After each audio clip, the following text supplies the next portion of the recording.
아멘.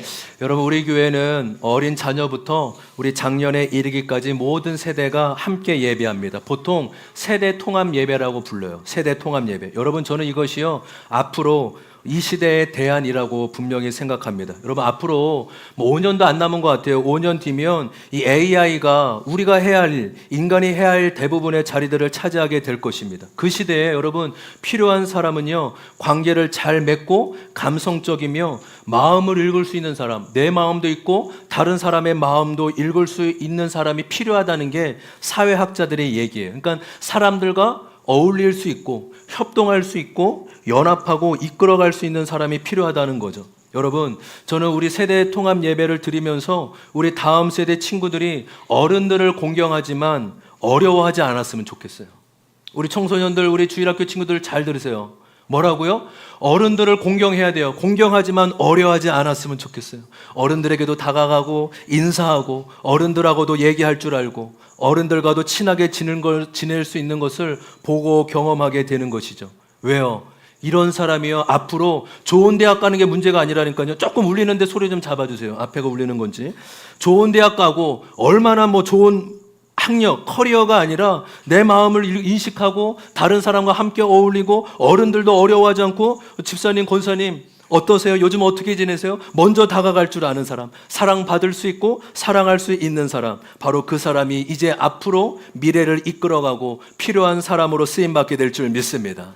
저는 우리 그래서 귀한 다음 세대 친구들이 얼마나 귀한지 몰라요. 제가 예배를 준비하며 늘 어른에 맞춰서 설교를 준비하지만 또 아이들도 이제는 좀 생각해야 되겠다. 우리 어린 자녀들을 좀 생각해야 되겠다. 그런 마음이 들어요. 그래서 우리 친구들, 목사님이 오늘 그냥 말씀 잠깐 전하기 전에 넌센스 퀴즈 준비했어요. 넌센스 퀴즈. 맞추면 선물 줄 거예요. 우리 어린 아이들뿐만 아니라 우리 어른 성도님들도 동일합니다. 문제를 내볼 테니 한번 맞춰보십시오. 넘겨주세요. 여러분, 이것을 보면서 두 단어로, 울리는 소리 좀 계속 잡아주세요. 두 단어로 좀 줄이면 뭘 것 같습니까? 누가 맞췄어요? 은혜자매. 은혜자매 박수 한번 주세요. 킹콩. 왜 이게 됐어요? 아직도 이해가 되는데 아직 왕관 썼잖아요. 킹, 왕. 그리고 콩, 킹콩입니다. 이렇게 이제 문제가 나가는 겁니다. 두 번째 문제. 예. 경민군. 예? 왜 다이아몬드예요? 그쵸. 아몬드인데 꼴깍 죽었다. 그쵸. 다이아몬드입니다. 우리 경민군 박수. 잘해. 이제 점점 어려워집니다. 두 번째, 우유가 넘어지면 뭘까요? 우리 승민이, 에? 뭐라고요? 아야? 맞아요, 여러분? 정답입니다. 맞습니다. 우유가 넘어지면, 아야. 우리 승민이 좀 이따 초콜릿 선물 줄게요. 넘겨주세요. 뭘까요? 뭐라고요? 이거 제가 알려준 거 아닙니다. 우리 경민이한테. 그죠? 오이 무침이에요. 오이가 묻혔다고 해가 묻힌 거잖아요. 그죠? 오이 무침입니다. 너무 잘하네요. 이제 좀 어려워지죠? 뭘까요?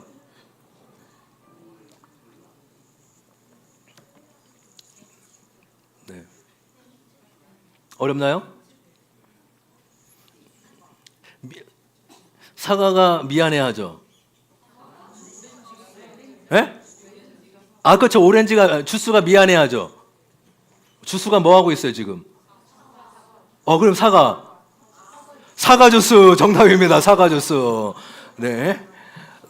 주스가 사과잖아요. 그렇죠. 사과 주스. 이렇게 연상하는 마지막 문제입니다. 마지막 문제. 네, 뭘까요? 네? 네, 고소. 네. 고소는 맞아요. 네? 누가 맞췄어요? 승민이? 유민이? 에? 이거 경민이 저하고 짠 거 아닌데? 맞습니다. 고소공포증이에요. 고소공포증. 우리 오늘 제일 많이 맞춘 경민한테 박수 한번 주세요. 너무 잘했어요. 오늘 예배 끝나고 5,000원 이디야 상품권 줄 테니까 가서 3명이서 이디야 상품권 5,000원으로 나눠 드세요. 사이좋게 너 한 모금 나 한 모금 이렇게. 우리 경민, 네 명인가요? 우리 4명이 그렇게 5,000원 오렌지 주스 셋이 잘 나눠 먹기를 바래요. 너무 잘했습니다. 여러분 제가 말씀 전하고 우리 친구들도 우리 잘 한번 들어보면 좋겠어요. 무슨 말 하는지, 무슨 말씀 전하는지 잘 들어보세요. 오늘 우리가 읽은 이 고린도전서는요, 사도 바울이 고린도에 있는 성도들에게 편지를 쓰는 내용이에요. 다시 한번요. 이 고린도전서란 사도 바울이 고린도에 있는 지역 성도들에게 편지를 쓴 내용을 담고 있죠. 근데 놀라운 고백이 나오죠. 바로 오늘 16절에 이렇게 나오고 있어요. 16절 말씀. 여러분은 하나님의 성전이며 하나님의 성령이 여러분 안에 거하신다는 것을 알지 못합니까? 여러분이 누군지 아십니까? 여러분은 하나님의 성전입니다. 성령이 하나님의 영, 그렇죠? 성령이 하나님의 영 아닙니까? 하나님의 영이 여러분 안에 거하시기에 여러분이 바로 성전입니다 라고 말해주고 있는 겁니다. 여러분, 성전은 쉽게 말해 교회인 것이죠. 아마 이 편지를 받은 이 고린도 교회 성도들은요, 충격을 받았을 거예요. 뭐라고? 내가 성전이라고? 내가 교회라고? 아마 여러 번 묻고 생각했을 것입니다. 여러분, 그들이 충격받은 이유는 성전은 사람들이 모여 예배드리는 장소 또는 예배드리는 건물로 생각했기 때문이죠. 여러분, 교회란 무엇입니까? 교회란 예배드리는 장소, 예배드리는 건물을 우리는 보통 교회라고 생각하죠. 그러나 교회는 건물이 아니에요. 교회는 예수 그리스도를 믿는 사람들의 모임을 교회라고 하는 것이에요. 그 성경에 말하는 교회의 정의를 잘 마음에 새기셨으면 좋겠어요. 교회는 예수 그리스도를 사람들이 모이면 교회라고요. 지금 이곳이 교회임을 믿습니다. 왜요? 교회 건물 때문에 교회가 아니라 우리가 지금 주님의 이름으로 모여서 예배드리고 있기 때문에 교회인 것이죠. 또 우리가 가정을 돌아가면서 가정에서 목장에서 예배를 드립니다. 그 가정이 교회임을 믿습니다. 왜 그렇습니까? 사람들이 주님의 이름으로, 성도들이 주님의 이름으로 모였으니 그 가정이 교회가 된 것이죠. 여러분, 더 쉽게 풀어 말씀드리면 예수 믿는 사람, 바로 그 사람이 교회인 것입니다. 우리 그런 마음으로 좀 서로를 축복해 줬으면 좋겠어요. 바로 당신이 교회입니다. 바로 당신이 교회입니다. 정말 축복해 주세요. 선언해 주세요. 다시 한번 앞뒤로도 당신이 교회입니다. 당신이 교회입니다. 우리 아까 박은성 성도님 가정 있었는데 어디 가셨나요? 이쪽 저 들으면서 저 애들 보면서 그래요. 편하게 애기 보면서 말씀 잘 화면과 음성 잘 들으셨으면 좋겠어요. 구약에 보면 이스라엘 백성들이 오랫동안 광야 생활을 합니다. 하나님이 도와주시지 않으면 살 수 없는 환경이 광야죠. 여러분, 그럼에도요, 이스라엘 백성들이 광야 생활을 잘 할 수 있었던 이유는 성막이 있었기 때문이에요. 한번 보십시오. 여러분, 이스라엘 백성의 삶 가운데 성막은요, 언제나 삶의 중심이었습니다. 그들이 성막을 중심으로 12지파들이 다 성막을 중심으로 동서남북으로 모이고 이동하라고 하면 이동하고 멈추라고 하면 멈췄습니다. 여러분, 성막은 무엇입니까? 넘겨볼까요? 성막은 바로 이렇게 이미지로 바로 이곳인데 바로 하나님을 예배하고 구약을 보면 제사지만 신약으로 보면 예배죠. 예수님을 통해 예배. 바로 성막에서 예배하며 하나님을 만나는 곳이에요. 성막은 하나님이 우리 백성과 함께하며 우리를 인도하고 계신다는 것을 보여주고 계신 것이죠. 그래서 여러분, 이스라엘의 광야 생활 가운데 가장 중요한 것은 성막. 하나님이 우리와 함께 하신다. 하나님이 우리의 삶을 인도하신다라는 그 상징이 담겨져 있는 것이죠. 여러분, 그러다가 광야 생활을 마치고 이스라엘 백성들이 어디로 들어가게 됩니까? 어디로 들어가게 되죠? 약속의 땅 어디죠? 가짜로 시작하는데 가나안 땅. 어렵지 않죠? 채연 양 어려워요? 안 어렵다고 해요. 그래요. 이제 광야 시대에는 옮겨 다녀야 해서 성막이 필요했지만 이제 가나안 땅에 들어가 정착하였기 때문에 이제 더 이상 성전이 필요하지 않아요. 대신 성막 대신 무엇이 있어야 될까요? 성전이에요. 따를까요? 성전. 그래서 우리가 다윗이요, 하나님을 사랑하는 마음으로 성전을 짓고 싶어 했지만 하나님이 다윗에게 이렇게 말해요. 다윗아, 너는 전쟁을 너무 많이 치렀다. 전쟁을 너무 많이 치러 네 손에 피가 너무 많기 때문에 너는 성전을 지으지 못하고 너의 아들 솔로몬이 짓게 될 것이다. 네가 나를 사모하는 마음이 아니 너를 대신에 네 아들이 성전을 짓게 될 것이다 라고 하세요. 솔로몬이 성전, 솔로몬 때 지은 성전이 보세요. 그러니까 그런 어떤 규모와 이런 내용들은 거의 성막과 비슷합니다. 근데 조금 더 훨씬 더 웅장하고 위대하죠. 예쁘죠. 7년 동안 18만 3,300명의 백성들이 함께 이 성전을 짓는데 그들의 온 힘을 쏟습니다. 여러분, 그래서 성전은요, 이스라엘 백성, 유대인 백성들의, 구약에 나오는 백성들의 정체성이며 자부심이며, 야, 우리와 하나님이 함께하고 계시지, 우리의 삶을 인도해 주고 계시지, 그런 의미가 담겨져 있는 거 계시죠. 여러분, 그렇다가 시간이 지나 성전이 어떻게 됐을까요? 성전이 어떻게 됐죠? 그렇죠. 남유다가 BC 586년에 바벨론에 의해 망하게 되면서 성전 또한 파괴가 되었습니다. 그러다가 70년 동안 포로 생활을 마치고 돌아와서 가장 먼저 한 일이 무엇입니까? 바로 무너진 성전을 재건한 것이에요. 한번 따라볼까요? 무너진 성전을 재건하는 일. 그렇죠. 그게 학개스가랴 니에미에 나오는 말씀. 포로 귀환해서 가장 먼저 한 일이 그래, 우리 성전을 재건하자라는 것입니다. 왜요? 성전은 하나님의 임재, 하나님의 다스림을 상징하기 때문이죠. 여러분, 그토록 그 성전을 사모하고 자부심을 갖는 이 성전을 향해 예수님께서 제자들에게 이렇게 말씀하세요. 마가복음 13장 1절, 2절 제가 읽겠습니다. 예수님께서 성전을 떠나실 때 제자들 가운데 한 사람이 예수께 말하였다. 선생님, 보십시오. 얼마나 굉장한 돌입니까? 얼마나 굉장한 건물입니까? 예수께서 그에게 말씀하셨다. 나는 이 큰 건물을 보고 있느냐? 여기에 돌 하나도 돌 위에 남지 않고 다 무너질 것이다. 1절 보세요. 1절에 이 제자들이 예수님께 말하는 거, 예수님, 이 건물 정말 굉장하지 않습니까? 이 굉장한 건물이란 예루살렘 성전을 의미하는 것이에요. 예수님, 정말 이거 놀랍잖아요. 너무 잘 지어졌고 웅장하지 않습니까? 라고 묻는 거죠. 그런데 예수님께서 2절에 뭐라고 하세요? 이 성전이, 이 놀라운 건물이 성전 위에 돌들이 다 무너지게 될 것이다. 다시 말해 성전이 무너지게 될 것이라고 말씀하시는 거예요. 실제적으로 역사적으로 AD 70년에 로마의 티투스 장군에 의해 예루살렘과 예루살렘 성전은 다 무너지고 초토화되었습니다. 여러분, 하나님은 역사의 주관자이시고 역사를 이끌어 주시는 분이심을 믿습니다. 그렇다면 성전이 무너진 것에 대해 왜 하나님이 이스라엘 백성이 그 성전을 그토록 사랑하는 그 성전을 막지 못하셨을까요? 왜 무너지는 것을 보고 계셨을까요? 성전이 무너지는 것에 대해 하나님의 뜻이 어디에 있을까요? 말씀드린 대로 성전은 하나님이 함께 하신다는 임재의 상징이었죠. 그러나 시간이 지나며 사람들은 그 성전 자체를 하나님으로 여기기 시작한 거예요. 성전에 대한 사모심, 성전에 대한 자부심이 이제 하나님이 성전 안에만 계신 분으로 여기게 된 거죠. 그러니까 성전을 곧 하나님으로 여기게 된 거예요. 여러분, 그 결과가 어떻게 된지 아십니까? 하나님이 계시다고 여기는 성전 안의 모습과 하나님이 계시지 않는 것처럼 여겨지는 성전 밖의 모습이 전혀 다를 수밖에 없는 것이죠. 여러분, 하나님은 성전에 계신 분입니까? 그건 신약 이야기만 뿐만 아니라 구약에도 동일해요. 사무엘하 7장 5절과 6절이에요. 같이 한번 읽어보겠습니다. 시작. 너는 내 종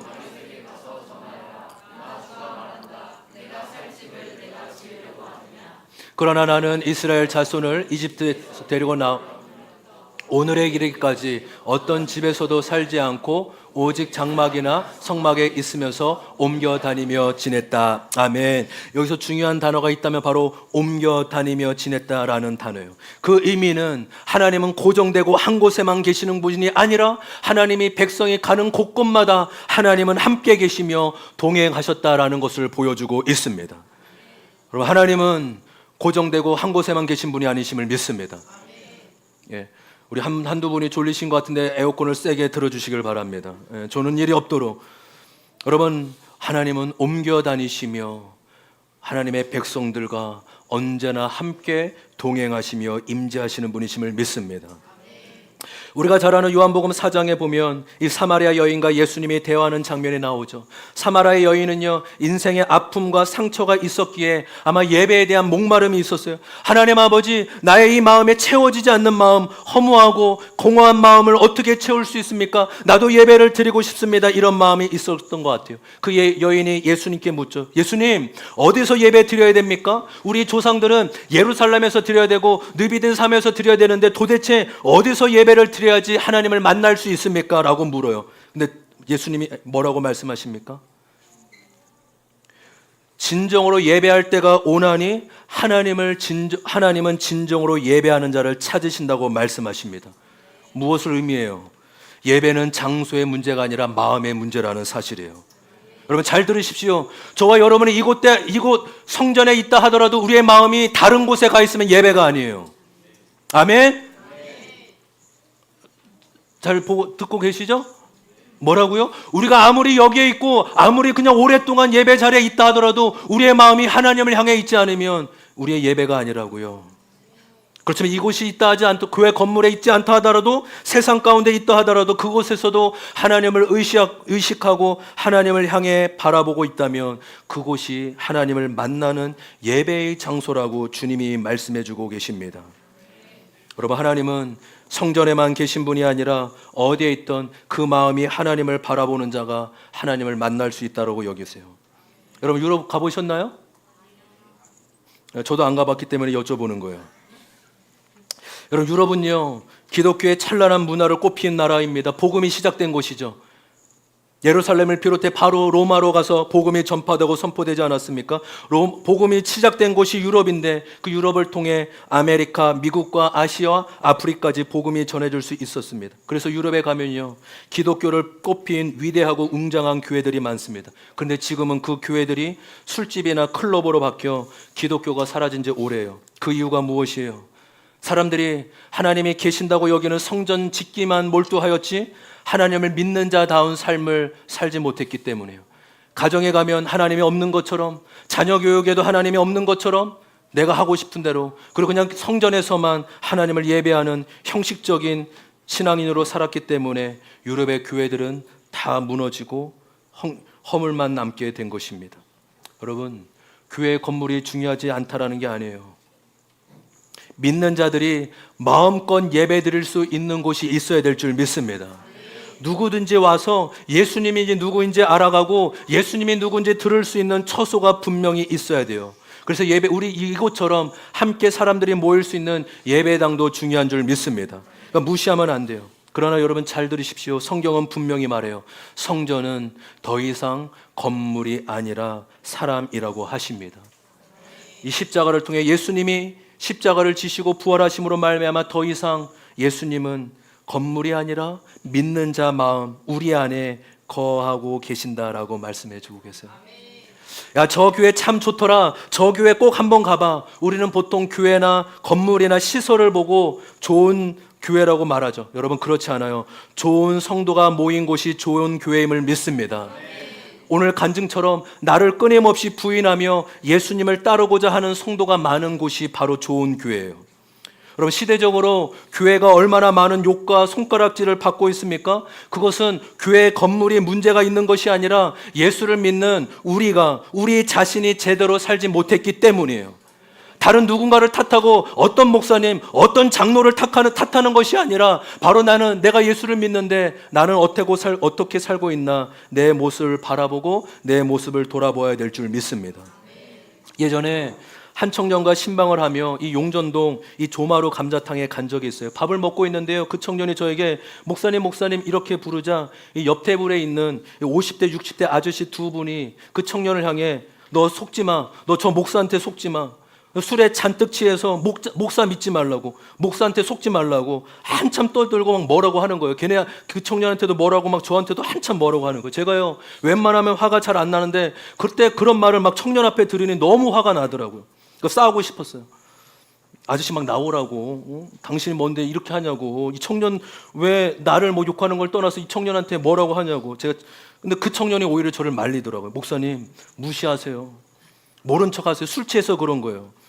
화가 나긴 했지만 지금 보면 잘 참은 것 같아요. 여러분 밖에서 저에게 목사님 이렇게 크게 안 부르길 바랍니다. 그러니까 목사가 부끄러운 게 아니라 웃긴 거야. 하나 웃긴 얘기 별로 안 웃겼어? 미안해. 내가 애들 코드를 아직 나 이제 나이가 먹나? 쟤 안 웃겼어? 그래 미안해. 내가 이제 20대를 소화하기가 내가 어려운 나이가 됐나 봐요. 이제 저도. 밖에서 목사님 이쪽으로 오세요. 목사님 뭐 드실 거예요? 이렇게 크게 부르지 않아도 돼요. 말씀드린 대로, 그러니까 제가 목사가 된 게 부끄러운 게 아니라, 제가 목사인 게 부끄러운 게 아니라, 사람들이 교회를 너무 싫어하고 목사를 너무 싫어하기 때문에 그런 거예요. 그러니까 어떤 청년이 그럼 목사님 이제는 형이라 불러드릴까요? 그렇게 하는데 그건 또 너무 간 거잖아요. 그렇죠? 이거 너무 간 거예요.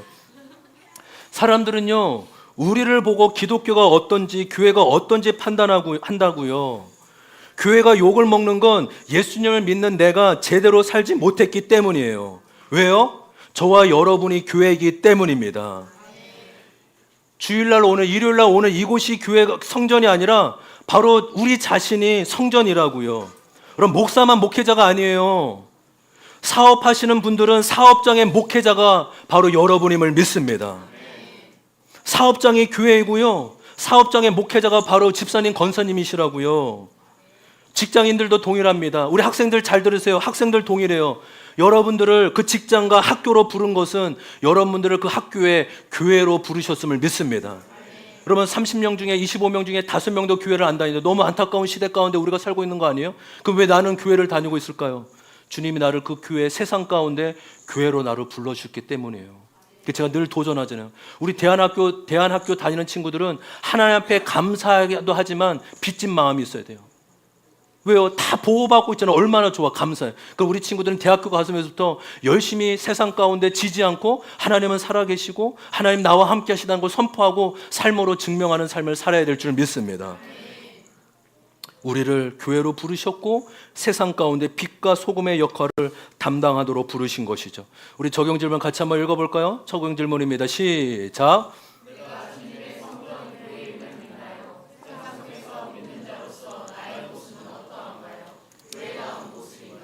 네, 다시 한번 나눔을 통해 우리의 모습을 보고 삶을 나누기를 바랍니다. 여러분, 내가 교회라면 또 내가 성전이면 어떤 모습을 가져야 될까요? 바로 오늘 다시 한번 본문 17절에 내가 교회인데 교회의 모습이 어떠해야 되는지 말씀하고 있습니다. 17절 말씀 다 같이 한번 읽어보겠습니다. 시작. 누구든지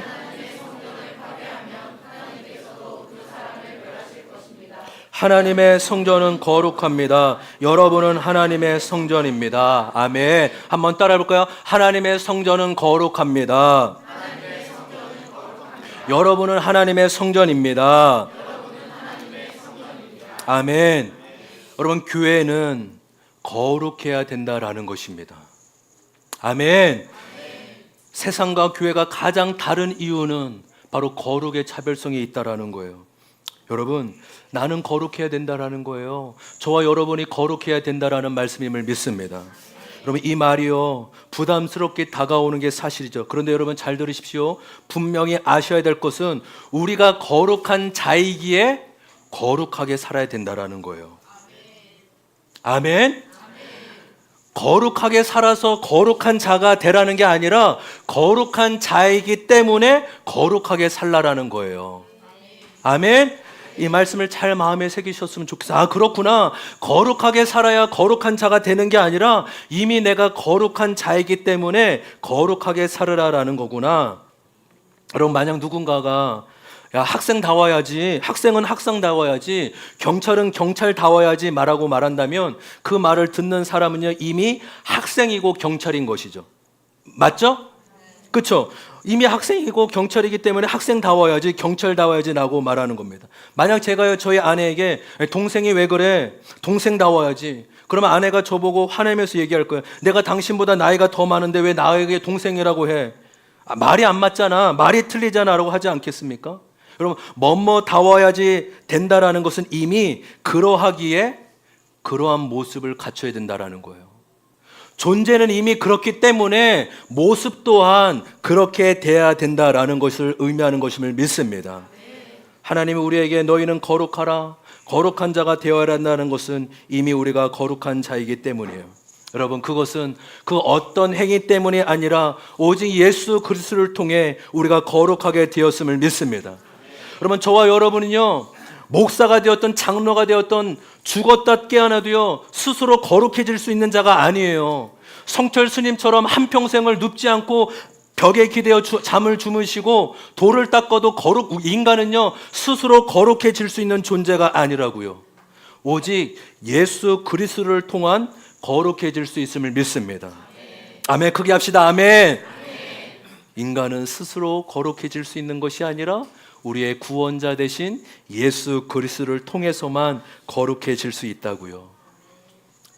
갈라디아서 3장 26절 27절에 이렇게 고백하고 있습니다. 같이 한번 크게 한번 읽어보겠습니다. 시작.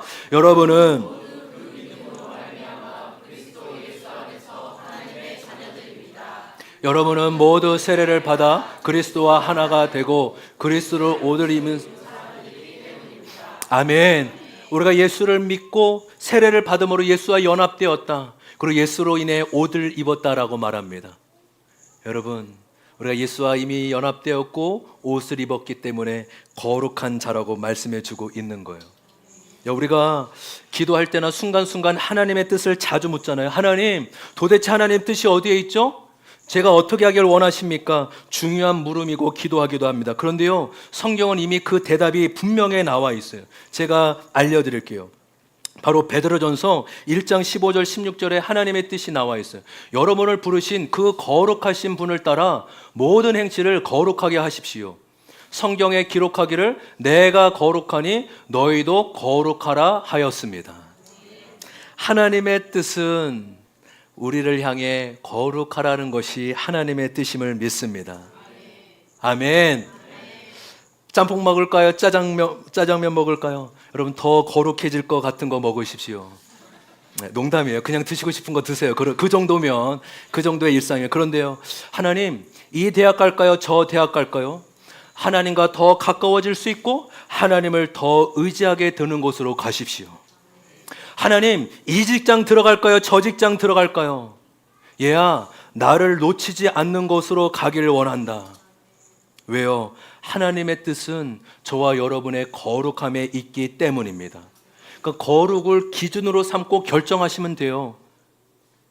어쩌면 우리가 하나님의 뜻을 계속 묻는 것은 하나님의 뜻을 알면서도 그것을 혹시 내 뜻대로 내가 하고 싶은 마음 때문에 하나님의 뜻을 계속 묻고 있는 것은 아닌지 우리가 생각하고 돌아볼 필요가 있는 것입니다. 하나님의 뜻은 언제나 우리를 향한 거룩에 있음을 믿습니다. 여러분, 그러면 우리가 예수 그리스도를 통해 거룩한 자가 되었음을 믿습니다. 거룩한 자로 부름을 받았기에 거룩한 삶을 살아라 하는데, 이제 마지막으로 그렇다면 거룩이 무엇이에요? 성경이 말하는 거룩은 무엇이에요?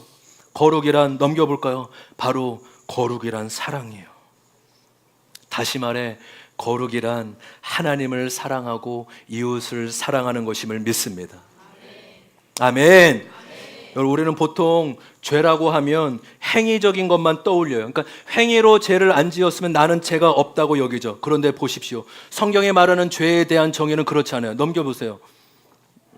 죄란 행위적으로 겉으로 들어간 것만이 아니라 관계를 깨뜨리는 모든 것이 죄라고 말하는 거예요. 저는 이것을 여러분이 성경 앞이나 성경 뒤에 또 적으시고 카톡으로도 사진을 찍고 그렇게 기록으로 남기셨으면 좋겠어요. 저는 이 설교를 계속 반복하고 싶어요. 1년에 몇 번이라도. 왜요? 가장 중요한 부분이, 그렇구나. 회개하세요. 그러면 목사님, 저는 특별히 회개할 게 없는데요. 여러분, 저와 여러분이 얼마나 많이 염려하세요. 얼마나 많이 하나님을 신뢰하지 못하고 내 뜻대로 결정하세요. 그게 죄라는 거예요. 하나님과의 관계를 깨뜨리는 불신, 염려, 세상사랑. 그리고 두 번째 뭐예요? 다른 사람과 관계를 깨뜨리는 미움, 시기, 질투, 비난. 내 마음에 끊임없이 다른 사람과 비교하고 불만족하는 거. 또 내 자신과의 관계를 깨뜨리는 거. 나를 정죄하고 나는 이런 사람은 존재감이 없어, 수치스러워. 이런 불만, 정욕. 이런 것들이 성경에 말하는 죄의 개념이라고 하는 것입니다. 여러분, 저와 여러분이 더 이상 죄를 행위적인 개념이 아니라 관계적인 개념으로 받아들이는 은혜가 있기를 소망합니다. 아멘? 아멘. 여러분, 그렇다면 거룩은 무엇이에요? 이것과 반대로 여기시면 돼요. 거룩이란 하나님과의 관계를 회복하는 것이 거룩임을 믿습니다.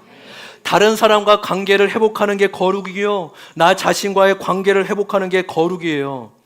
거룩은 그래서요, 여러분, 거룩을 너무 종교적인 영역으로만 여기지 않기를 바라요. 거룩은 우리의 실제적인 삶과 연관이 있는 거예요. 그래서 거룩에 대해 레위기가 거룩에 대한 말씀 책 아닙니까? 레위기 19장 1절에서 3절 말씀에 이렇게 나와 있어요. 주님께서 모세에게 말씀하셨다. 이스라엘 자손 온 회중에게 말하여라. 너는 그들에게 이렇게 일러라. 너의 하나님인 나 주가 거룩하니 너희도 거룩해야 한다. 말씀드린 대로 이게 구약과 신약의 중심이잖아요. 나는 거룩한 하나님이니 너희도 거룩하라 하십니다. 그렇다면 3절에 가장 먼저 나오는 말씀이 뭐예요? 같이 한번 읽어볼까요? 시작. 너희는 저마다 어머니와 아버지를 공경하여라. 너희는 또 내가 명한 여러 안식일을 다 지켜라. 내가 주 너희의 하나님이다. 아멘. 여러분, 거룩이 무엇입니까? 부모님을 공경하고 사랑하는 것이 거룩이래요. 거룩은 도달하기 어려운 것이 아니라 가장 가까운 부모님을 공경하고 잘 모시는 것이 거룩이라고 하세요. 때로는 부모님이 나에게 아픔을 주고 상처를 주셨지만 그럼에도 나의 부모님이기에 공경하는 것이 성경이 말하는 거룩임을 믿습니다. 전화 한번 드리는 게 거룩이래요. 부모님께 용돈 한번 5만 원, 10만 원, 20만 원 한번 드리는 게 거룩이라고 성경은 말해요. 부모님 와보세요. 제가 어깨 주물러 드릴게요. 어깨를 주물러 드리고 마사지하며 복음을 전해보는 것이 거룩임을 믿습니다. 요번에 목장 모임을 하며 우리 청년들과 우리 부부들, 젊은 부부들과 얘기 나누는데 몇 명에게 처방과 적용해보라고, 이번에 부모님에게 이렇게 한번 해보라고 했어요. 아마 이번 주에 많은 적용들이 일어날 줄 믿습니다. 아멘. 한성훈. 아멘. 거룩이 무엇입니까? 거룩은 레위기 19장 10절에 나와요. 다 같이 한번 읽어보겠습니다. 시작. 포도를 딸 때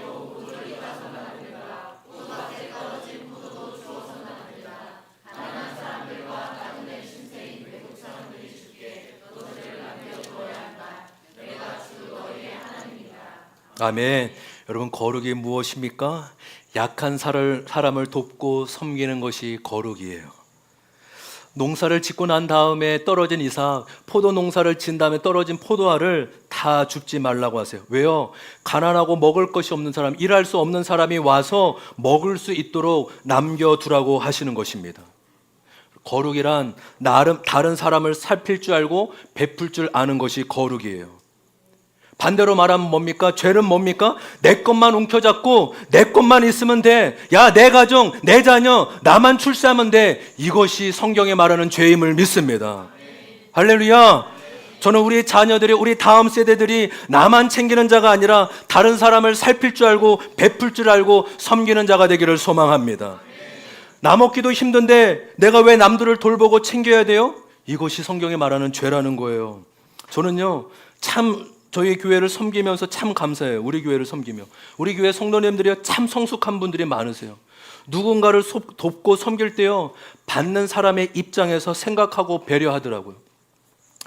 제가 굉장히 큰 것을 알게 됐어요. 여러분, 보통 제 교회 목사님들이나 선교사님이 오면은 감사하는 마음으로 또 설교나 또 사역을 할 때 감사비를 드리죠. 사례비라는 것을 드립니다. 제가 한 번은 이제 성도들이 있을 때 보여드린 데 드렸어요. 근데 나중에 어떤 한 목사님께서 그것을 보시고 이렇게 했어요. 신 목사님, 사례비는 조용히 정중하게 드리는 거예요. 왜냐하면 그 사람 받는 입장에서 그것은 당연히 사람들이 봤을 때 오해할 수도 있고 받는 자의 입장에서도 그런 마음이 들 수 있기 때문이라는 걸 제가 그때 배웠어요. 그때 그렇구나. 받는 사람의 입장에서 섬기고 도와주는 것도 너무나 중요한 것이구나를 알게 되었습니다. 도움받는 그들이 미안해하거나 신세해지는 것처럼 여기지 않게끔 기분 좋게 받을 수 있게끔 배려하는 것이죠. 여러분, 이런 마음이 성숙인데요, 참 우리 교회 성도님들이요, 이런 마음이 있어요. 받는 자의 입장에서 어떠할까? 정말 그 마음의 입장에서 섬기는 것이죠. 여러분, 약한 자를 돌보고 배려하는 것이 거룩이라고 하십니다. 19장 14절과 15절입니다. 14절과 15절 같이 한번 읽어볼까요? 시작. 듣지 못하는 사람을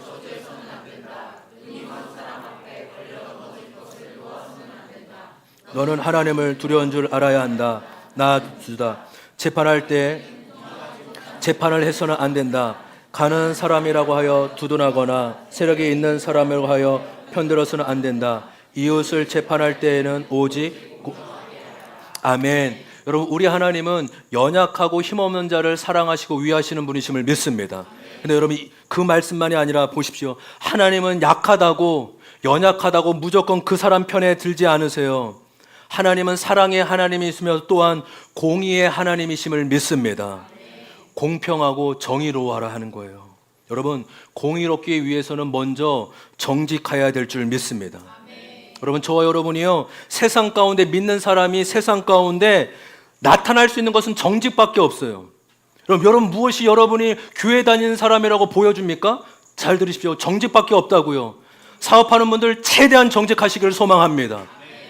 혹시 하나님께 사람에게 속인 것이 있다면 회개하시고 또 그분에게 미안한 마음을 표하시고 보상하는 은혜가 있었으면 좋겠어요. 우리 학생들도 정직하게 공부하고 정직하게 성적표를 받아들이십시오. 저도 목회자지만 묘수가 아니고 뭐예요? 술수나 교묘 이런 거 부리면 안 돼요. 뿌린 만큼, 하나님은 심고 뿌린 만큼 열매를 거두게 하시는 분이심을 믿습니다. 성경은 정직이 거룩이라고 하세요.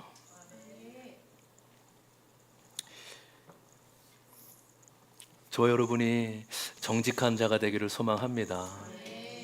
아멘. 유대인 공동체는 참 특이한 점이 있다고 합니다. 내가 거룩해지지 않으면 공동체를 해치고 다른 사람을 피해주기 때문에 거룩을 지키려고 한다는 거예요. 내가 정직하지 않으면 다른 누군가에게 피해를 주기 때문에 내가 정직하려고 한다는 거죠. 내가 지금 사업이 어려우니 직원에게 임금을 못 주면 직원에게 고통을 주는 거죠. 그러니까 내가 거룩하지 않으면 나로 인해 누군가라 피해를 입기 때문에 거룩을 지키려고 한다는 것입니다. 여러분, 저와 여러분이 나 자신과 공동체의 모습을 보기를 소망합니다. 마지막 한 구절만 더요. 19장 17절 말씀 다 같이 읽어보겠습니다. 시작. 너는 동족을 미워하는 마음을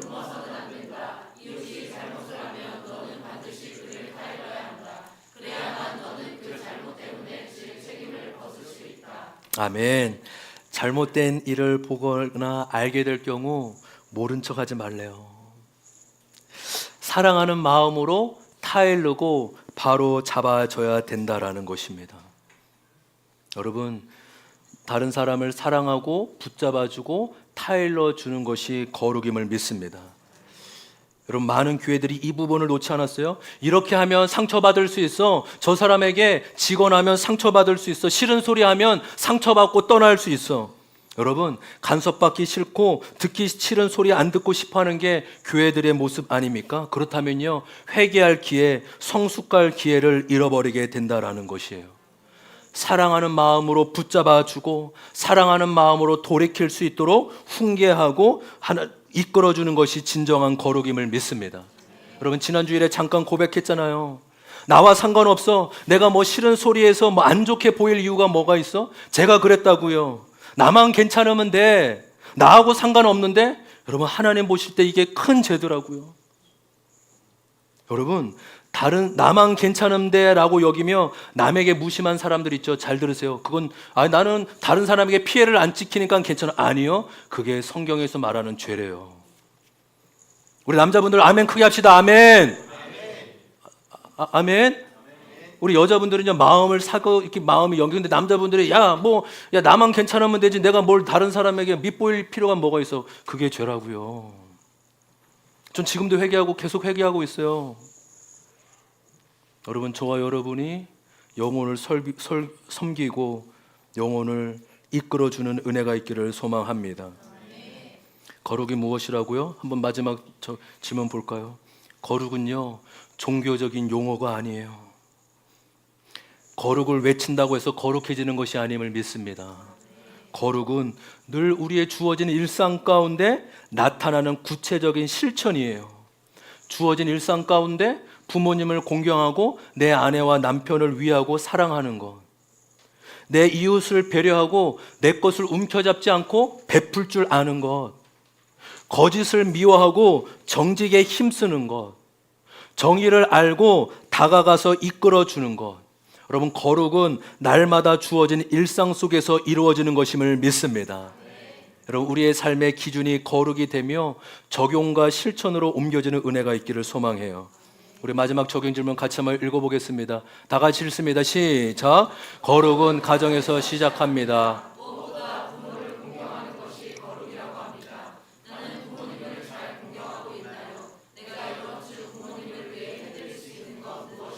아멘.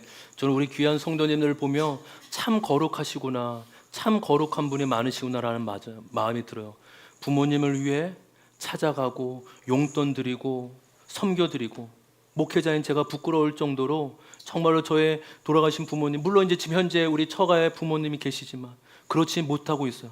근데 우리 귀한 우리 성도님들이 거룩한 자로 살고 계심을 믿습니다. 이것이 부모 공경뿐만 아니라 일상 가운데, 나 자신과 이웃 가운데, 하나님과의 관계 가운데 거룩을 실천하고 적용하는 은혜가 있기를 소망합니다. 말씀을 정리합니다. 여러분, 교회란 더 이상 건물이 아니라 예수 믿는 사람이 교회입니다. 교회는 거룩해야 될 줄 믿습니다. 아멘. 우리를 향한 하나님의 바램과 뜻은 거룩이에요.